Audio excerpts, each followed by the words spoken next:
Imagine waking up in ancient Rome, 117 AD, the heart of the greatest empire the world had ever seen.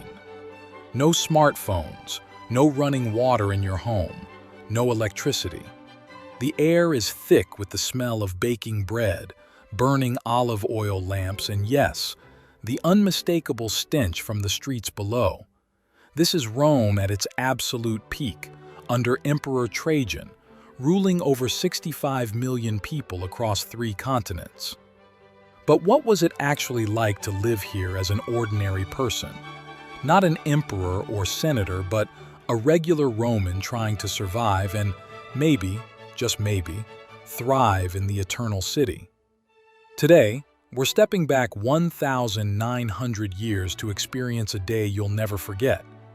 By 117 AD, Rome has reached its maximum territorial extent.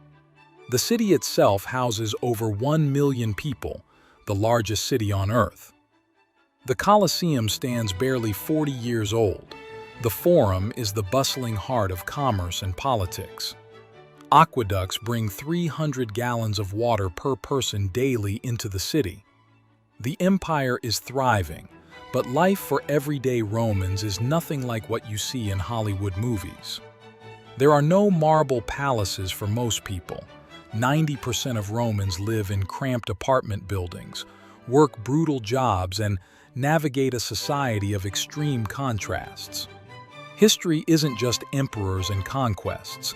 It's the baker rising before dawn, the merchant haggling in the Forum, the mother trying to keep her children alive past age 5. Let's follow a typical day in their world, starting with the moment Romans open their eyes each morning.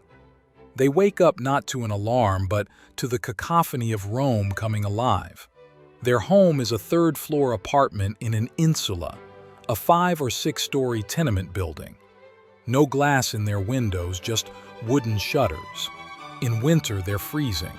In summer, they're sweltering. They share these 2 small rooms with their spouse, 3 children, and possibly their mother. The wealthy might sleep on cushioned beds, but them?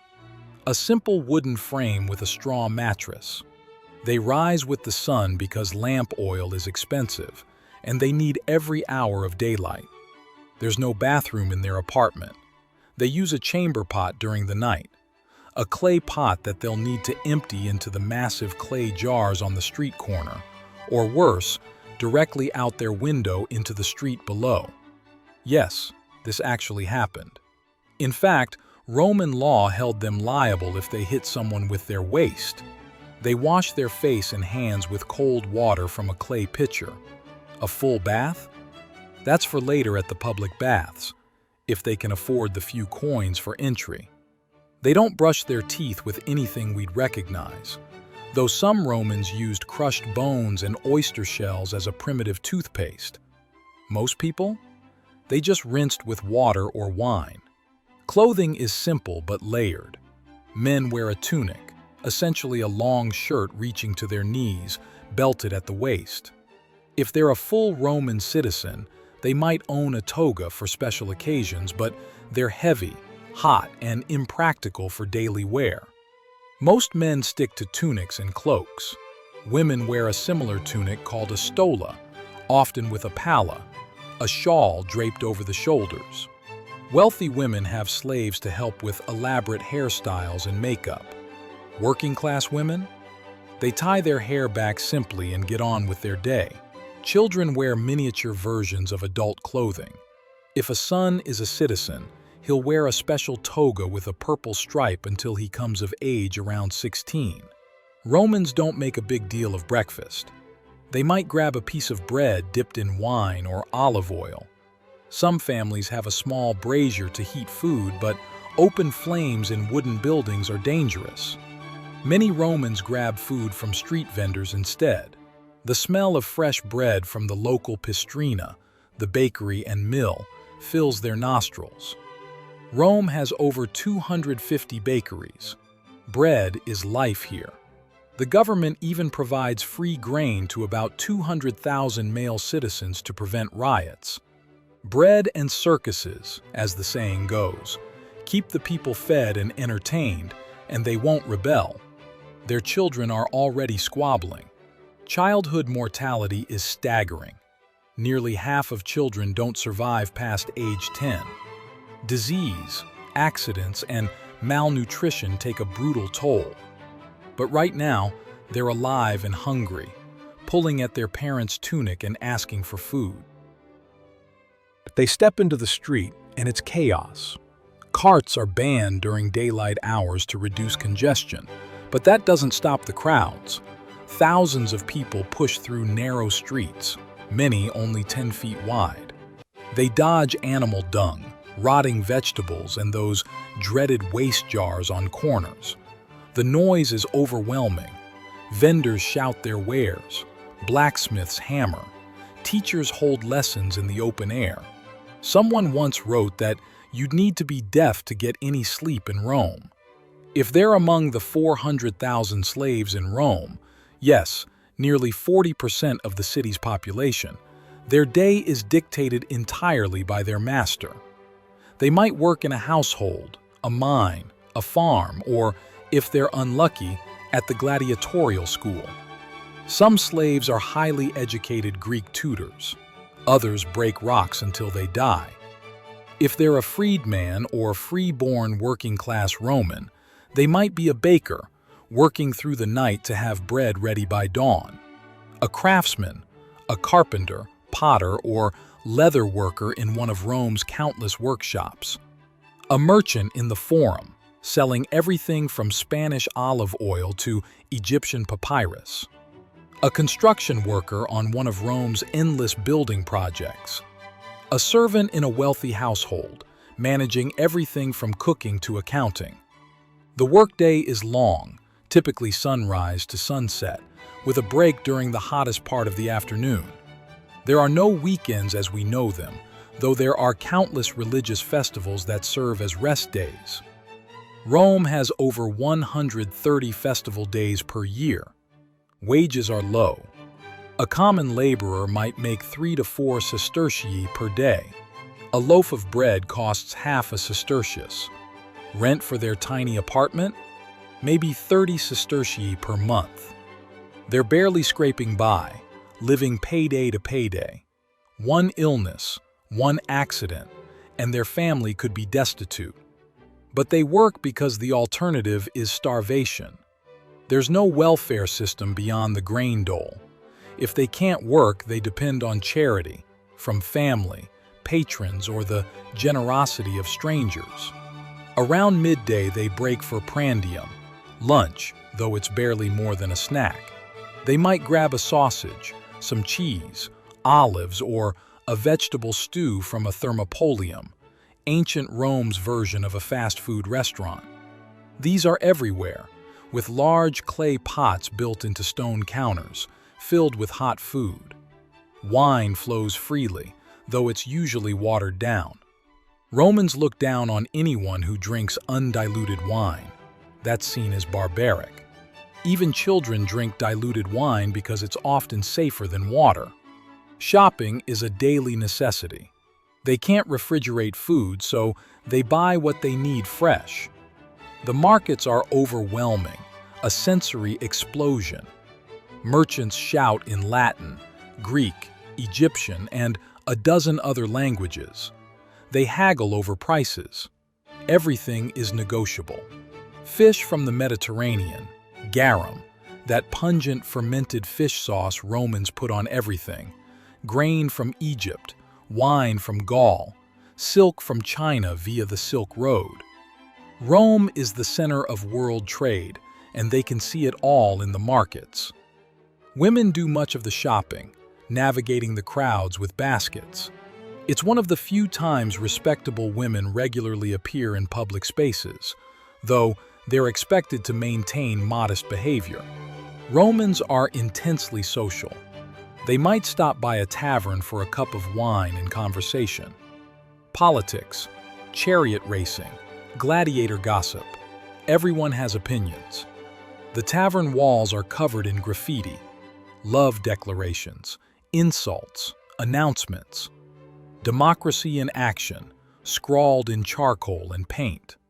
If they have any free time, they might watch street performers, gamble with dice, technically illegal but universally ignored, or just sit in the shade and watch Rome flow past. The afternoon is the perfect time for the baths. This is where Rome truly comes alive. The thermae, the great public baths, are architectural marvels with heated pools, cold plunges, steam rooms, exercise yards, libraries, and gardens. For a few coins, they strip down. Men and women bathe separately, usually at different times, store their clothes, and spend hours moving through different temperature pools. The baths are heated by slaves tending furnaces below the floors, a system called hypocaust. But the baths are more than just cleaning. They're social clubs, business meeting places, gossip centers. Deals are made, marriages are arranged, politicians court votes. They scrape their skin clean with a strigil, a curved metal tool, since soap as we know it doesn't exist. The wealthy arrive with slaves carrying oils and perfumes. Working-class Romans bring their own small bottle of olive oil if they can afford it. Cena, dinner, is the main meal of the day, eaten in the late afternoon or early evening. If they're poor, it's more bread, perhaps with some vegetable stew, beans, or lentils. Meat is a luxury for most Romans. Maybe they get some on festival days. The wealthy recline on couches around low tables, eating elaborate multi-course feasts.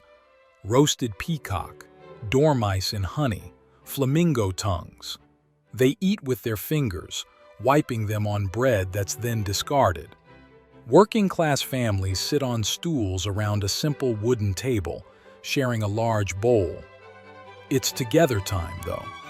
They talk about the day, tell stories, maybe play simple games.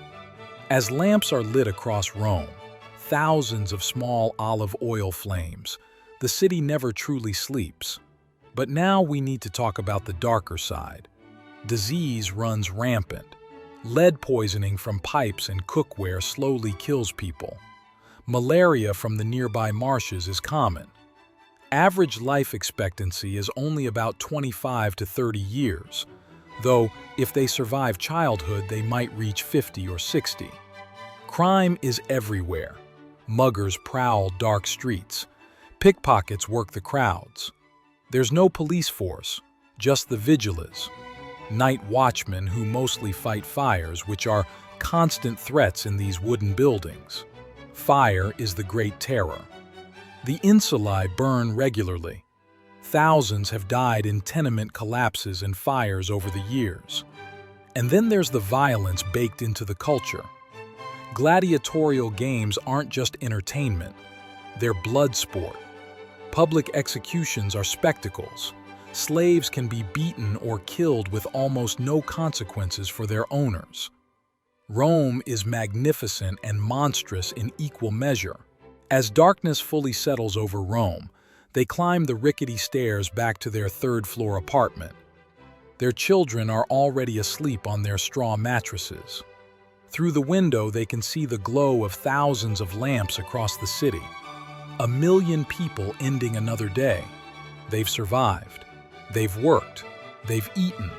They've laughed with friends at the baths and worried about their children's cough. They're not a senator or emperor. They won't appear in any history book, but they are Rome. This city, with all its grandeur and filth, its engineering marvels and crushing poverty, its public baths and public executions. This is humanity at a pivotal moment. The habits, routines, and struggles of ordinary Romans would echo through millennia. They argued about politics in taverns, worried about paying rent, tried to give their children better lives. They fell in love, told jokes, feared death, and hoped for something beyond mere survival. Standing in modern Rome, surrounded by tourists and traffic, you can still see them. The Colosseum still stands. Aqueduct arches still stride across the countryside. The roads they built still lie beneath modern asphalt. But more than that, when you worry about your bills, laugh with friends over a meal, or simply try to make it through another day, you're connected to those Romans from 117 AD in the most fundamental way. We're not so different after all. We're all just trying to live our one brief life as best we can. If you enjoyed this journey back in time, subscribe for more deep dives into daily life throughout history. Because understanding how ordinary people lived isn't just interesting, it's the real story of humanity. What surprised you most about Roman daily life? Let me know in the comments below.